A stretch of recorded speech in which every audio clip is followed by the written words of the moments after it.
Did you know that the number one thing that people look for in their work is for something to believe in? They also look for someone to believe in, for someone to believe in them. But this particular podcast, we're going to talk about how do we create a shared vision. Because when our people have something to believe in, they are able to walk the journey with us. Because one of the things that they're able to do is to be able to see where we're going, where we're at, look at the gaps, and be able to get there. So this particular podcast, I'm going to divide this up into two sections. And this is the first chapter of my book, Getting Your People to Step Up, which has been published by Wiley. And I'm really, really grateful for that particular experience. And I want to share as much of that particular chapter in this podcast with you. So there are two things that we need for a shared vision to work. The first thing we need is that we need to be clear what the vision is. So as a business leader and owner, you need to be absolute crystal clear where it is that you want your people to go. And the second thing that we need as a business leader and owner is we need to get our people to be able to see what we see. Why? Because when people have that something to believe in, they work out where they're at and what it is that they are heading towards. So I wanted to also share with you some of the things that I've absolutely failed in. And I remember buying this kids' play centre many years ago, and it was on a bit of a fire sale type situation. I didn't do my normal process. I didn't follow the due diligence process. I didn't look at the numbers from a long term, and I absolutely could not see the vision. And I'm taking, just under a year of heartache of working so hard in this business, trying to get it off the ground, and it absolutely dying. It cost me a lot of money. It cost me a lot of time. It cost me a massive blow to my confidence because I really was not clear what the vision was. And because I could not see what I was trying to get to, I could not see the people in that business to be able to see that as well. So it's so important to be able to work out what it is. Now, we hear this all the time in businesses. Yes, where's your vision? Where's your operations plan? Where's your value statement? Where's your mission statement? Etc. So we talk about this all the time. But for me, one of the clear things I want to do is that I believe that a big definition of leader is different to manager. A leader sets the direction. So a leader from a strategy and a vision point of view will say, we are currently sitting at A, for example, and where we want to head to is B. And so it's so clear, where you want to go. And in the book, I talk about A being Adelaide and B being Brisbane. Adelaide, a city I spent a lot of time in, and Brisbane is a city that I currently live in. And so A to B made a lot of sense to me. And really, it's the decision that you make. So when you've got people in your business, their roles to work out if we're going to go from Adelaide to Brisbane or whatever city that it is that you're listening to, and you go, okay, well, am I going to fly there? Am I going to drive there? Who's going to come on the journey with me? How much cash do we have to spend, and the budget that we have to spend? So our managers and our leaders, our managers are really to take that vision and to be able to operationalize it, to be able to take that and make it do it the different way. I wanted to share a parable with you, which was shared with me so many years ago. And in this particular parable, there's a row of construction workers. And one of the guys that's visiting this particular town walks up to one of the workers and he says, "What are you doing?" And he said, "Well, as you can see, the conditions are very hot and dusty. It is really hard work being able to do this kind of work, but I have my family to feed. And so I am carving this rock so I can earn enough money for the day, buy some food on the way, and feed my family. That is what I need to do." And he walked along and he saw this particular guy who had this big smile on his face. And he said, What are you doing?" And he said, "I'm building a cathedral." Now, the difference between the first person who rocks up to work, who does it for a living, pays the mortgage, pays the family, is all about that. The downside, right, of that is that those people are not ingrained into your business. They're doing the doing, but they don't often see what it is that you're trying to create, which is your vision. So whereas the second person could see that even though he was carving this small piece of rock, that small rock fitted into perhaps a wall and a room and was part of building something bigger, which was the vision. So the second person could see the vision, the first person could not. And so what we want, obviously, as business leaders and owners, when we want to grow our business and we have to have people to doing certain tasks in almost every business, we go, how do I get them to see what it is that I see? One of my favorite cities around the world is Barcelona in Spain. And one of the most beautiful buildings there, and the work of Antoni Gaudi, who was the architect. And there are so many buildings that he's had an impact on in terms of that particular city.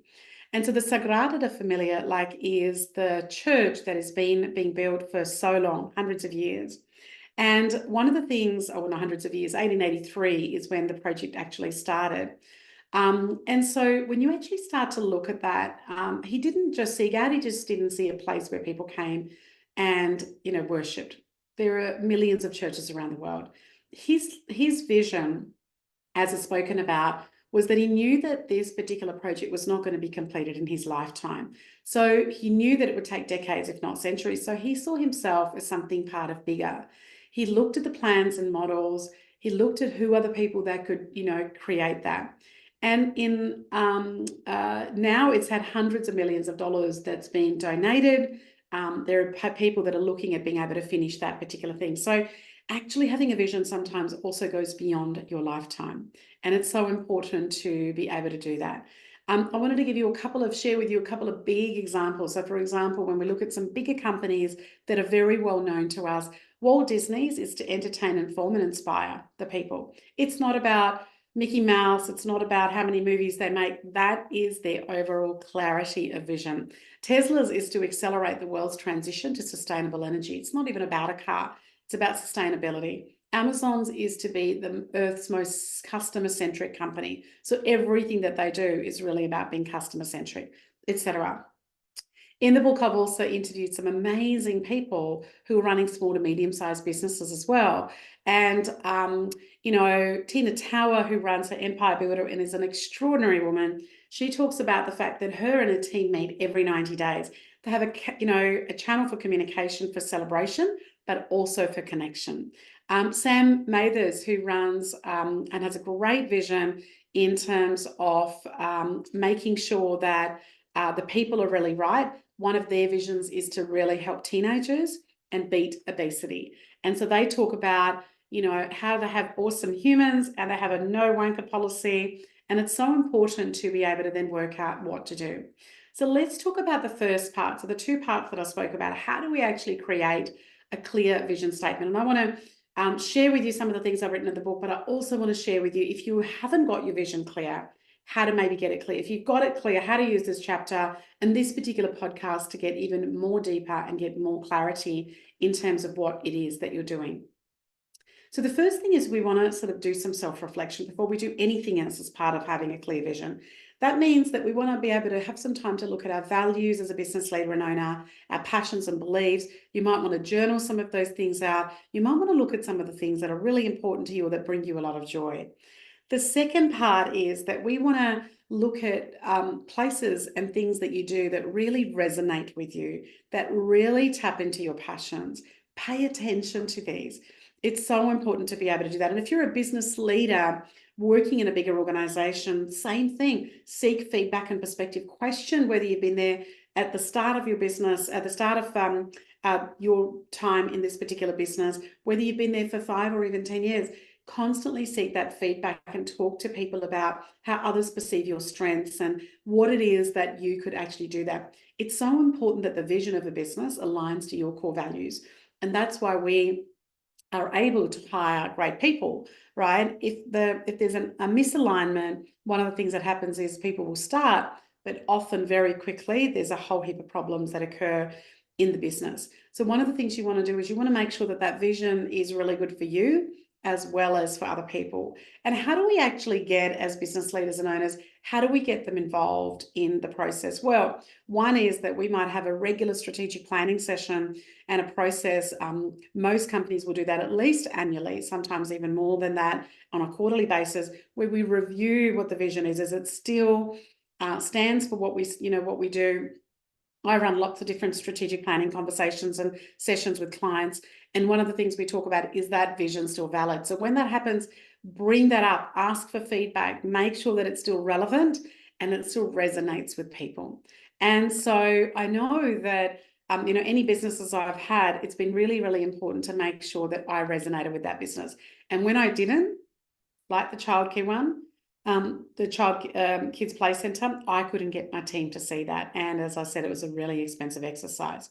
The second part of what we want to do is we want our people to see the vision. So once you've got that vision clarity from a strategic planning session, from reflecting, from making sure it's still relevant, how is it that we can make it come alive? And I believe that one of the most potent ways that as business leaders and owners we can do this is through the craft of storytelling. Storytelling helps you take that vision, tell that story for a client that worked in your that got benefit from your business, a staff member, in terms of them sharing their story. Share your personal story of how you got the business started or why you came to work in this particular business. Stories and incorporating them regularly into meetings are such an important way to be able to do that. So, for example, in my businesses, even the start of my website, I talk about the fact that I'm the first woman in my lineage to work. So my mum never worked, my aunties never worked, my grandmother never worked. I don't have any other sisters. And so how honoured I feel to really be able to have the privilege to be able to work and be the first woman in my family, in my lineage, to be able to do that. So it's a privilege, and I talk about that, and it's on my website, and I tell that story in certain events, because it's the part of me that when I'm talking about being passionate about your work, for example, that I can really resonate with that as well. The other thing, what we want to do is we want to encourage people to take ownership of the vision in our businesses, because that's when they can see it. But more importantly, once they can see it, is how do they live that? So, for example, having every quarter where you ask your managers to share how they're progressing with their personal goals as well as their professional goals at work. And, how they're going with the vision. Where have they been in alignment with the vision? Where have they been not in alignment with the vision as well? One of the books I have loved around vision is called Vivid Vision by Cameron Herold. It's a fantastic resource. If you are at the starting of it and you go, wow, I just really need to come up with a compelling and clear vision, and I don't have that, if you're listening to this podcast, have a look at Cameron Herold's Vivid Vision, published in 2018. It's absolutely great. One of the other case studies I've loved, I believe, when I read about Burt's Bees, which was founded in 1984 by Bevert Shavitz and Roxanne Quimby, I felt that they started off with a small candle making business, and then they started growing into lip balms and lotions and skincare items. Now, even I live in Australia, it is in my normal supermarkets. And I believe when I read their story, I thought, wow, did they have clarity of vision? Now, they might have read, obviously, Cameron Herold's book, but it's so great how clear they were in terms of what they wanted to do around sustainability. They were always also alignment with their values. So the business was really always aligned with what they were trying to achieve as co-founders, but also the fact that they were really passionate about environmental sustainability and social responsibility, and they wanted to be able to weave those aspects of that into their business. And they were really, I felt, great at storytelling. So Quimby, often spoke about experiences and the business journey that they'd been in. They talked about the importance for natural products and linked it into their life. And those stories, those personal stories, which can't be copy and pasted, were really there. The other thing you want to do is you want to involve the people. So they, Burt's Bees, for example, they encouraged all of their people to participate in initiatives that aligned with their vision. They also led by examples. So they would reinforce and reinforce and reinforce, not just a vision statement that was up on a plaque. They lived it, they breathed it, they'd make sure that people actually were able to have a look at it. So as in terms of one of the things I do in my book is I actually have a thing called a reflection session. And I actually talk about the fact that if you and I were sitting in a coaching session, this is some of the questions that I would ask. And as you're listening to this, I want you to think about what you want to be able to do. Have you got a clear vision? Have you got your storytelling that you use to enhance your communication and alignment of your vision? Do your people see and understand what the vision is? And can you take steps to ensure that there is better alignment? Can you draw from other inspirational success stories around your clients that have given you feedback, from your people that have given you feedback, so that you can actually reiterate that in terms of what you do? And how much time and energy as a business leader and owner do you spend talking and constantly revisiting and reiterating your vision, because the role of a leader and a business leader and owner is to constantly be talking about the vision. Again, not leaving it something that sits on a plaque. You want to get your personal feelings associated with that. You want to look at the strengths and look at the people in the key people in your leadership team. Ask them these same questions that I'm asking you. Look at the resources and the skills and knowledge that you think you need or that already exists to bring your vision to life even more, and make sure that you've got some support system in terms of being able to create that.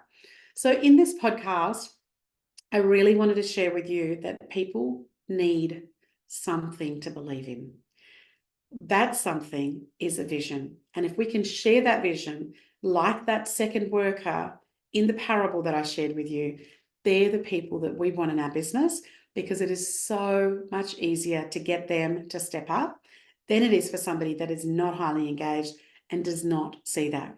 And as a business leader and owner, if you want to grow your business, not only do you have to be crystal clear about your business, about your vision, you also want to make sure it's not too lofty, not too out there. It's practical things, and be really specific about it. You want to make sure that it empowers your people, and you want to make sure that you learn to communicate that effectively through storytelling, through other ways. Bring it as part of your regular meetings in terms of what you do, because when you do that, when you share that, when you reiterate it, you continue to engage people. And occasionally they'll go, oh my goodness, Shivani or Don or whoever your name is that you're listening to this will go, wow, just keeps talking about it. Yes, because it's part of what we do. You as a business leader and owner, you do not ever want to get sick about talking about your vision. Thank you for tuning in. Let me know how you go with the chapter. Let me know how you go with the book. The book is now for sale on Amazon, and it's called Getting Your People to Step Up. Thanks for listening.